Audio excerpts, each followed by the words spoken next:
Val Thorens, France, is the proving ground for the riders on the 2026 Freeride World Tour by Peak Performance.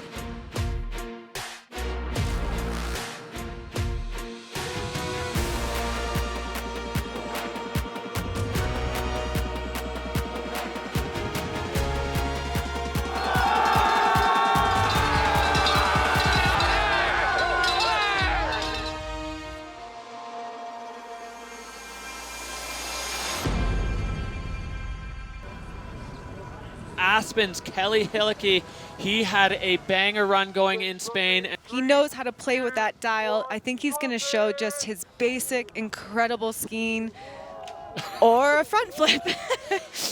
And I guess for Kelly, basic means front flip right out the gate.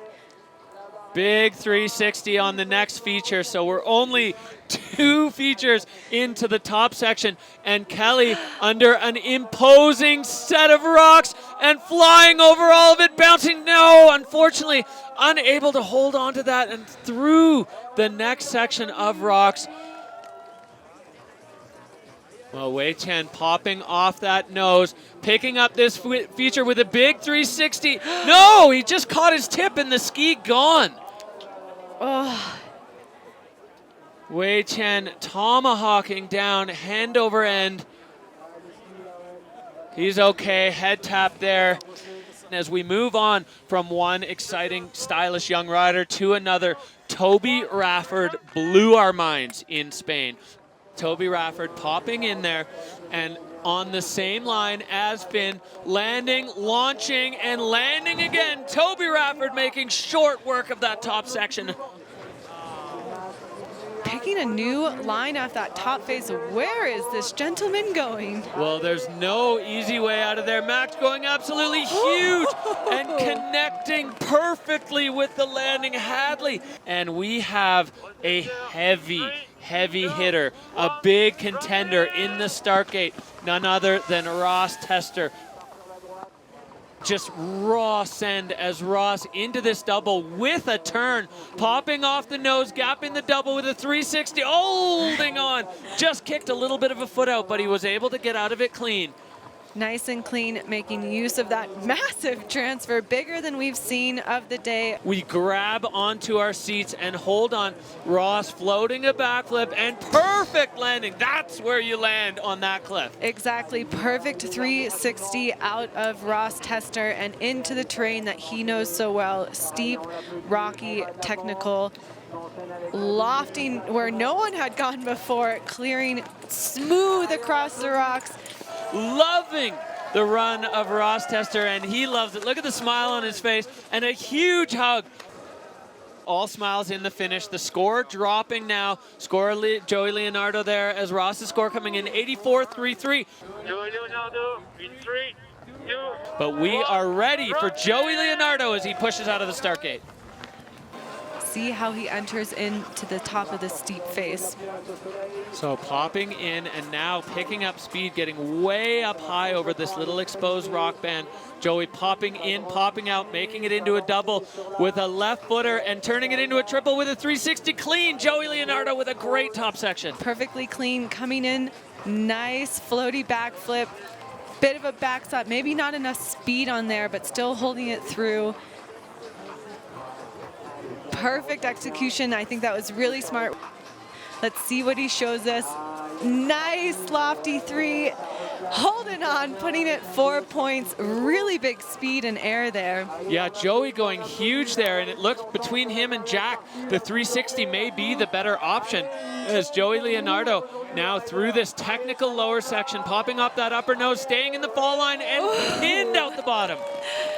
For Joey Leonardo as he is through the finish with a run to be proud of. Oh my God. Well, just an inside look there into the headspace of Joey Leonardo as its score comes in at an 89, and the young American rookie taking over the hot seat. Everybody loves this guy. He is the last man on the face. He's wearing that World Tour leader's bib, and he was kind of psyched to go last. He was saying, I get to see everybody and then make a bit of a plan. He had about 6 different plans coming into the day. Now it's time to put it on the line. Good luck. And also rarely makes more than 6 turns a venue, so. He pretty much only turns when he needs to change direction. Ben Richards spinning into this double, straight air out, perfectly executed. Ben Richards making clean work of that top section, turning, going fall line, bombing over.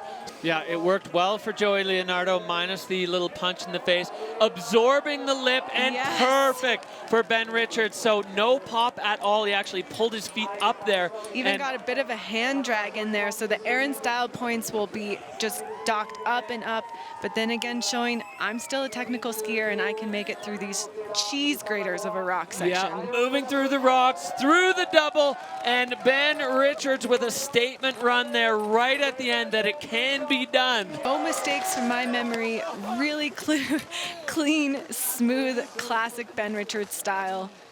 But an incredible run there from Ben Richards. They've already spoken. Is it going to be enough to be on top? It is a 92. Ben Richards wins again. Unbelievable. Well, Harry Rowden was right. Ben Richards is the GOAT. He puts himself into first with a 92-point run. Joey Leonardo, rookie on tour, in second place, and Ross Tester back on the podium.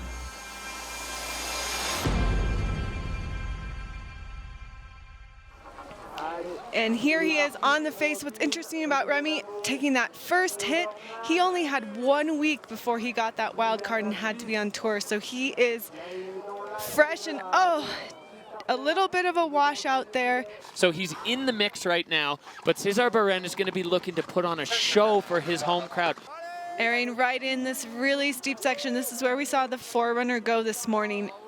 Huge air for him to start, and it'll put him higher and right in front of this. So Cesar wrapping around with a big backside 360, landing perfectly, taking a different approach into this section. He goes straight out of the start gate. Right speed, and what he showed us is he's really good at landing clean, and I think we'll see that today. From the Moonlight Basin rider, really strong on his board, 4 points all the time. Getting way high into this rock cluster, Holden setting up, using that toe side edge to his advantage as he goes backside 3, perfect landing. Building straight in, here we go, right off of the top with the first air. You know, in Spain we saw him spinning quite a lot, and we'll see him spinning here as well. Well, Enzo making his way through the upper section of this steep face, going for a fall line double, turning it into a triple. Enzo at maximum warp speed there as he crosses, trying to get onto the traverse. Enzo making short work of this section. We see him lining up one more air, taking it pretty massive and finishing the meat of his run. He's just got to make it down. You can see by the body language and the crowd getting behind their local hero, Enzo Nilo, putting one down top to bottom. Isn't forever over there, really the whole venue. Virgile, c'est pour toi. Tu reviendras, allez Virgile. Well, the score coming in at 84.67. Enzo giving a shout out to his good buddy, Virgile Didier. I talked to him a few breakfasts ago, and he recognizes the injury, but he says at this point, there's no choice but to send. So I think we'll see him, as we do right here, really putting the throttle down. Nice double air right out of the couloir and onto Cesar's track. Yeah, so getting up nice and high. The first man we've seen approaching this feature, popping off the corner, 360, lands clean, and Shane Blue now making his way in, lofty backflip, connecting and stomping, really holding it together. And again, no commitment, and it's so blind going into that cliff area. Yeah, your scoping has to be on point. Hadley, one more set of features below. Shane just running his speed off, airing into the chute, and edge control to the letter. Shane Blue Sandblom. This is what we bought the tickets for, this show. The crowd loving this man. They came for a show, and Shane delivered. So you can just tell by his body language. High fives for the French crowd. The fans. Oh my God. All right, Shane is stoked. The judges have already spoken, and it goes to an 87. Shane Blue into second. And look at the reaction. He is absolutely electrified. Oh, I love you all. Let's see what he does right out of the start gate here. Keep your eyes peeled to the television. Victor de Le Rue, massive drop right out the front. Lining himself up for just a second air here in this really steep technical section. 360, perfectly stomped. Yeah, backside 3 for Victor as he is following a similar course, going 180, reverting back around to regular in the triple. Unbelievable from Victor there, riding switch off the first feature of that triple. Hadley, how hard is that? Victor making his way, following his former French colleagues. A little bit of a delay, but he's got to be real precise, going for that double and having to pick himself up over that pepper. So big toe side turn as Victor lining up this final feature into the same couloir. It's so precise, Hadley. The difficulty of scoping that, keep in mind these riders don't get to stand on this venue. How hard?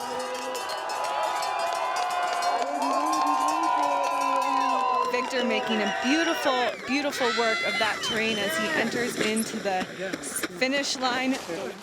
We saw all those judging bars absolutely max. Now we're going to see what the judges had to say. And he goes into the 90s. Victor de Le Rue with a 90.67 run. Here are our results. Victor de Le Rue, 90.67 on top. Shane Blue, out of the blue, coming back from injury, claiming that he deserves to be here. Then you have the 2 Frenchmen following him.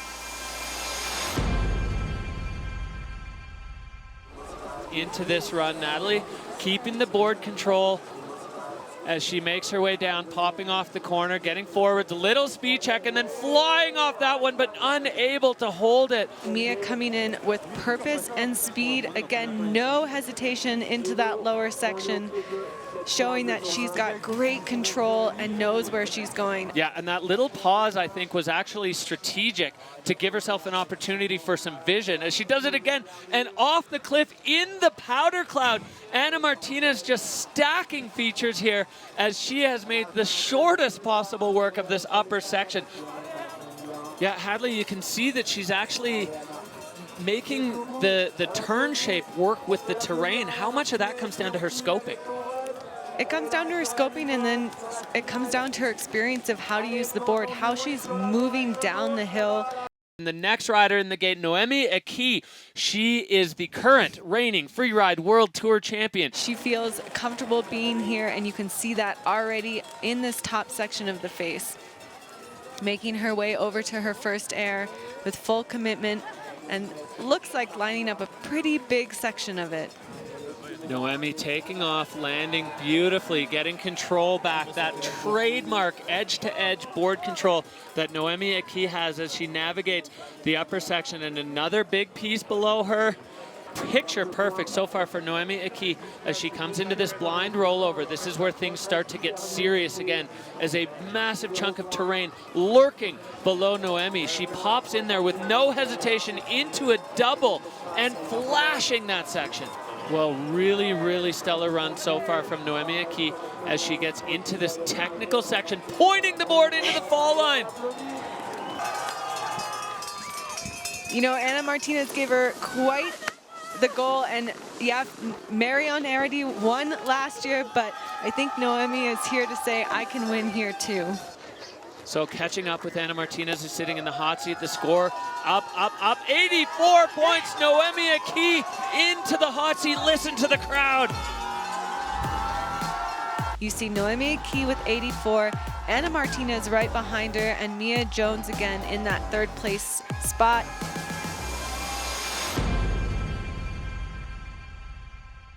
Oh, so Lena going smart here, not going for that big, oh no, she's launching into it. Oh, but landing perfectly in the transition, getting onto that foot, controlling speed, and you can see the powder cloud just glowing in the sun. So excellent execution there. A lot of tracks, a lot of exposed rocks, and making it down, taking this bottom air huge.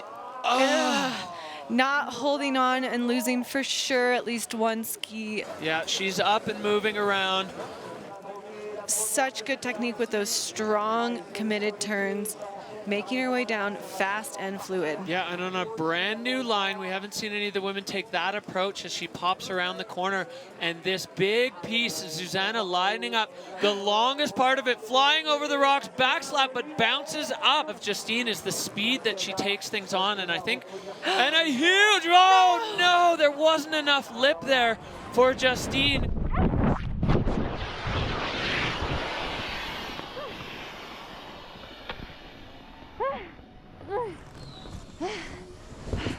Taking a couple steps, getting the skis facing the other way, and getting really tangled up in those rocks. Yeah, sometimes. Flat deck cliff takeoff. So Luber improving the freeride skills and getting a birthday cake in front of the Freeride World Tour backdrop. Luberin, 27th birthday, riding at home. What a huge day for the local French rider. Oh, and she's going over into this cross court, huge air. This is what we know from Molly. She lines it up, holds on, no, a big front punch going all the way through the snowpack, and her skis are racing each other now down the couloir. Looks like the left ski taking the win there. Winter McBride pushing out of the gate for her campaign here in Val Thorens. The only thing she needs to do is turn up the volume. And turned up she has, taking that first air, full confidence, nice and big, making her way through this peppery section. Oh yeah, had to clear some rocks there, so a little bit of a slowdown. Judges don't dock fluidity if the slowdown is necessary. And Winter with a perfect landing on that section. Yeah, a few of the snowboard men opted for this cross-court option, and Winter launching right off the nose, getting the grab, so adding those air and style points. Into this couloir, look how solid her turns are. The rocky section proving a little challenging, but she is through and clean, getting another powder turn on that lower apron. Far skiers left section of the venue. Yeah, we saw a bunch of the ski men in here, and Sybille Blangeon taking it on as well. A few tracks, a big air above exposure, popping off with a turn. Sybille Blangeon now navigating her way to this mandatory exit air. Landing clean. Going out way on the rider's left side and getting into a really rocky area, airing into the couloir, pointing at fall line, and a nice right-footed turn to transition into the flats. Very strong campaign to get herself onto the podium with that run from Sybille Blangeon. She's going to be looking to back that up here in this strong rookie class of 2026. Known for her powerful skiing, big turns, confidence in the air and in tight couloirs. Really excited to see what she does with this venue. Yeah, Agustina growing up ski racing in Argentina, so the technique on point, going right off the nose of that first drop, and a perfect reception into the landing. Agustina charging right now on this steep upper section. Going full gas, 1, 2, and she's out into the skier's left part of the section. Looms beneath her, redirection. This is a really wise line choice for Agustina. She takes it cross court like we saw Winter McBride, going big and landing perfectly for the Argentinian rider. Nice transfer, getting a little bonus afterwards and showing how good of a skier she is with these turns. Really confident in the steep terrain. So Agustina, short turns now, pointing it from the top of the couloir and going full throttle out the bottom. So in terms of line score, Hadley, no air, but a really strong commitment to the fall line. Exactly. You know, talking to the judges, what they want to see the most out of the women is speed. They want them going fast and full committing. So Agustina, big smile in the finish. The judges now, they have had their say. Sybille with the 74. She goes 77.33, and Agustina is into the hot seat. That she has just taken the win. But here is what happened in the ski women. First place, Agustina, first Argentinian women on the tour, and first podium for her, followed by the Swiss Sybille Blangeon and Winter McBride, another rookie, a bit of a rookie sandwich, taking that third place finish.